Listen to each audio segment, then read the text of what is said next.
Hi, my name is Dale from Planning Ahead of Time. And today I'm actually talking with two people for the first time on a Pat Chat, which is Dawn and Ellis. I think, Dawn, you're going to introduce yourselves. Yes, Ellis and I are podcasters. We met at a training event when we were learning, and some of us still are learning to be civil celebrants. And we met up there, and we were wondering how it was interesting because when I was talking to people about what I was doing, and people said, "Well, we don't know what to do when somebody dies. It's going to happen." But what do we do after that? And the idea came to us that, well, maybe we could have a podcast that does exactly that. And it tells people exactly what you can and can't do now in terms of when somebody passes, or if you want to plan your own funeral. So that's basically it. Okay, so how long have you been running is it actually called More Than Brown Bread, or is it Brown Bread? It's called More Than Brown Bread, and it was the brainchild of my eldest son who said it's a Cockney saying for being dead, brown bread. So he thought it was, and we thought it was quite quirky, and it certainly got some attention. So yeah, that's how it got its name, and that's what we're called. Yeah. To be honest, I love your logo. I know Ellis is actually sat in front of it, but dip to the side, Ellis. Dip to the side. Yeah. So yeah, I don't know if you can see it. Yeah, I it's don't know if you can great. see it. It's sort of sort of behind me. There. So we sort of had a bit of an idea of what to have for the logo. So it was first sort of created. The first ideas were sketched out using AI, which is a controversial choice. But what AI doesn't do is text. So what I had to do was get the first design that Dawn and I had agreed to, and we had to completely change the text on it. So yes, this is our logo behind me right now. So yeah, and we've been running since January, isn't it, Dawn? That's our first episode. Yeah. So it's been a bit of a whirlwind. It seems really, it's gone really, really quick. We've just released episode 6. So not sure when this goes out, but yeah, episode 6 has just come out, and we originally pledged to do 10 episodes because we thought there was enough mileage. But actually, we've recently had a meeting, and we think it has mileage to go beyond that because the topic is so broad, regarding funeral choices. I mean, we've been quite lucky to have quite a few varied guests on the podcast, from Dr. Helen Frisbee, who wrote a book about the history of burials. So you got to talk to her not only about the burials going back thousands of years, but also the future for burials. Because at the moment, cremation seems to be taking over as the most sort of popular way, I suppose, of funerals. But yeah, with everything being eco-friendly, Dr. Frisbee sees burials as maybe making a comeback because it's as cremation is seen as not being sort of very carbon neutral. So, and also recently we had Ruth Jewell, who's another celebrant, and she's responsible for a project that is about saving eulogy. Yeah. Sorry, Dawn. Yeah, go on. No, I was just gonna help you there. I was just going to say she saves the eulogies as a part of a sort of ancestral, sort of family descendants thing that she does with, I think, is it Birmingham University? Yes. Yeah. And that was fascinating. That was fascinating. The work she's done there. Yeah. And we feel very privileged because we get really interesting people to give us an hour of their time and tell us what they do. We've had Emma from the Sunrise Burial background in Warwickshire, who's gave us an alternative. The thing is, Dale, what we really wanted to do was to actually let people know that they can think out of the box now with wanting to have a funeral. You don't just have to go to a funeral director and then to a church or you can do anything more or less. And we wanted to, and we still do. I mean, our aim is to let people know as many ways that you can be sent off into another realm as possible, really, and who can do that and how it's done. And that's when Ellis was saying, we can see a bit of a future now, that we thought we might actually go on out in the country and do stuff and speak to folk. That's it. Branch out into videos and Yeah. outside into podcasts and all that. YouTube, here we come. because another thing that Dawn and I wanted to achieve, I think, was to try to sort of not banish, but lessen the taboo of talking about death and talking about funeral planning. And we wanted it to come across like an informal chat around a kitchen table, or in a cafe with a group of friends, and have that sort of vibe to it, and actually give people permission to talk about those, to make those sorts of plans, because at the moment people can be very reticent, and it's a very spooky thing to talk about. And when we got into this line of work, a lot of people were like, oh, it's a very sort of spooky topic, and they didn't like to talk about it, so it's about encouraging those conversations. I was at a meeting a couple of nights ago, and I sat next to somebody, and of course they asked what you do. So I started to say, well, I talk to people about end of life planning. I talk to them about sort of death and dying. And they started to look a little bit wary of me. And I said, it isn't the easiest of topics. I said, however, because I've worked as a medium for over 20 years, I said, I'm quite used to sort of also speaking to the dead. Yeah. And he literally leant forward and he said, sorry, I'm not sure if I misheard you. I think you just said you speak to the dead. And I said, yes, that's right. And then I speak to the living about dying and the dead. Yeah. And literally this man just sort of sidled away, and he got his drink and he said, I'm just going off to the bar. And I said, okay. And as I got stood up, he sort of said, are you coming to the bar with me? And there was a slight look of, please don't. I'm already concerned about what you're going to say next.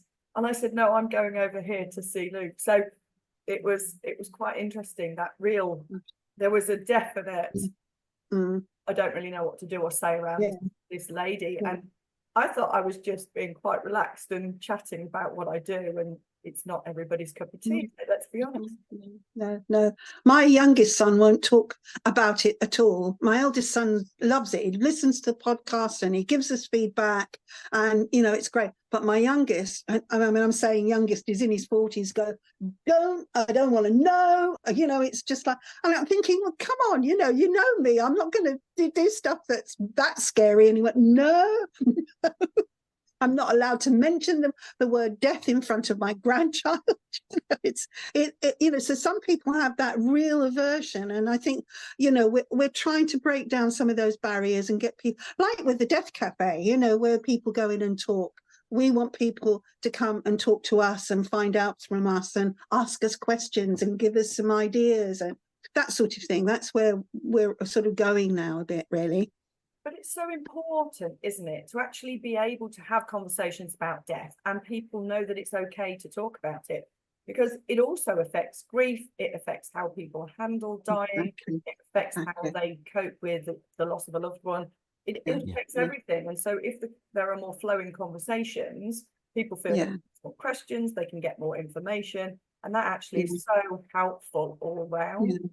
Yeah, absolutely. And I think too, it gets people thinking about what sort of funeral they would like to, because the way I came into this profession was going to a very dear friend's funeral that was not her, was absolutely not her. And that was more distressing than losing her, because I thought, these people, even though it was her family, these people don't know my friend, and she did this, why aren't you saying that? It was, and I just thought, oh no, there's got to be a better way, and I felt that it's what they felt that was right, and they wanted to do it in the way they thought it was right. But for me, and for people that knew her outside of the family, we felt that was really sad, that funeral wasn't like that. And so when I do my sort of eulogies or work and talk to families, I really now make sure that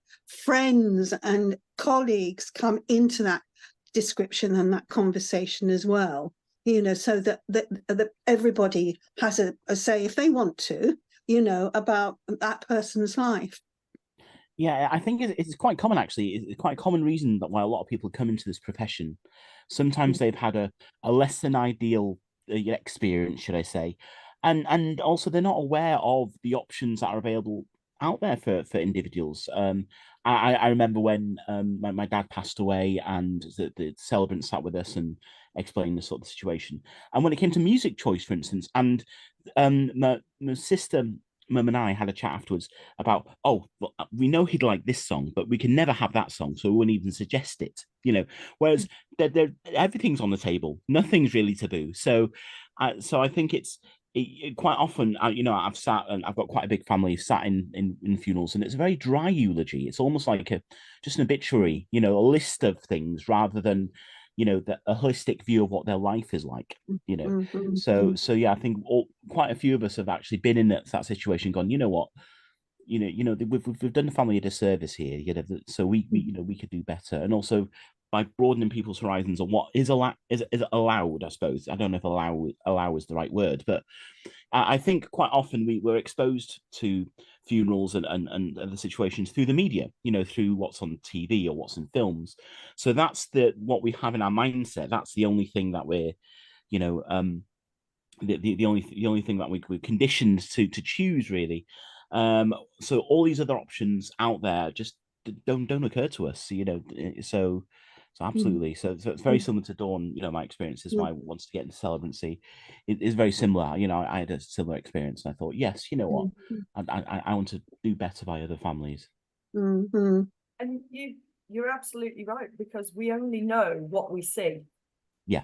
We know what we see and we know what we've experienced. So if we've never had a conversation about it, if we've never heard anything about it, we can only go by, as you say, what's promoted in the media, what's seen on the TV, what we know. And when we go to people's funerals, that's when we say, oh, I liked that, or I didn't like that. And that's when we get the ideas for our own. I mean, it was seeing a friend's wicker coffin that was, you know, ordained with flowers that made me say, that's what I would like. So that's really lovely. And then the other people speaking. So I went to another friend's funeral where actually a son pretty much held the service, and he did most of the speaking. Well, when we did my mum's funeral, that's how it worked. The Reverend did come in and do certain elements of it, but most of it was done by the family, whether it was her brothers, you know, myself, my brother, as in, you know, at her children. So I think you get to know by the ones that you see. So if you're not, podcasts like yours, Pat Chats like this, they help people to know what else is going on around, whether it's for you, funerals, or for me, generally end of life and planning, and what people can do. So No, say you're going to carry on forward then with this. So you've obviously done your sixth one. You were planning on 10. You think you're going to go forward. Are there certain people that you want to speak to? Because I know with me, I'm looking for sort of certain services and people within those that I'd like to speak to. Who are you after? Well, we're after the strange and the weird, really. I think. Well, I am. I don't know about Ellis. I'm after. You know, I want to tell people that they can have the funeral of their dreams, and it can be weird. It doesn't have to be straight and lace and stuff. So we're looking for shamans and pagan priests and you know, anybody like that can come along and talk to us about that type of sending off, you know, what else is out there. And that's why we're encouraging people, because we've got lots of different ethnic communities in our country. So what do they do, and how, you know, can anybody link into that? Can everybody have some, I don't know, you know, what do you do? Oh, that might be nice. I might like a little bit of that, you know. It's just anything. I think anybody that's, you know, had the experience of providing a situation where they've been able to lay someone to rest, and what's going on. I mean, one of the things that we're hoping to do in the future, and we haven't confirmed any of this yet, but is actually go to the burial ground that we worked in, we talked about, and interview one of the people whose mother was buried there. And not what I did, because it was my funeral, but not what I did for that funeral, but what the place did for that funeral. Why did she choose that? What was it about? And getting to know about her mother over the time of the year. This was the perfect place for her mum, you know. And so how did she come to talk about how to learn about it, you know, that sort of thing. So we, you know, so that people can see now, because we're all on chat and nobody can see us and or images. So we thought we'd now go out into the world and, you know, do like some filming there and talk to people that have gone through that, so people get a much more in-depth idea of what it is like for some, not from celebrants telling you what it's like, but from people that have experienced that experience, what it's like.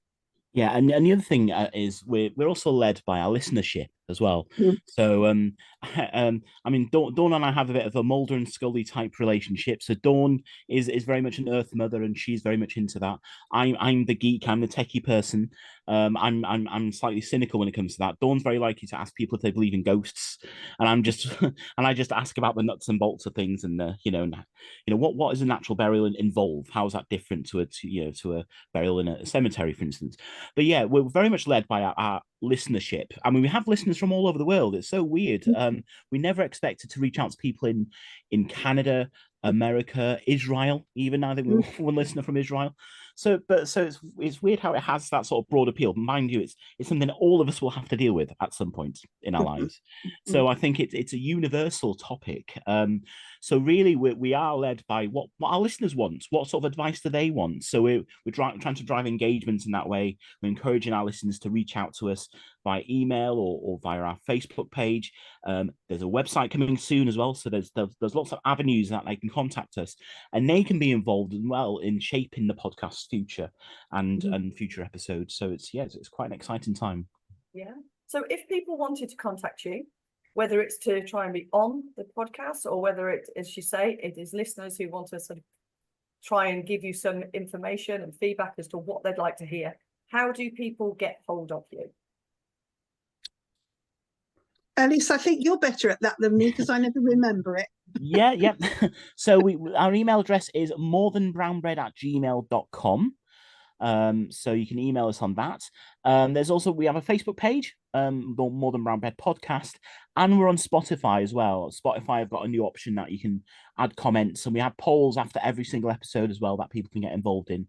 So so they're the best three places: by email, via our Facebook page, and also via Spotify itself. Lovely. Well, it's been so nice just talking to you a little bit about what it is you're doing. Is there anything else that you want to sort of say or cover before we bring this to an end? I can't think of anything. I think you've asked all the right questions. No, yeah. Thank you very much, Dale, for inviting us onto the Pat Chat. You know, it's we really, we think the work that we all do is quite valuable, and hopefully breaking down those taboos and informing people, and it's been a pleasure. So thank you very much for inviting us. Yeah, thank you, Dale.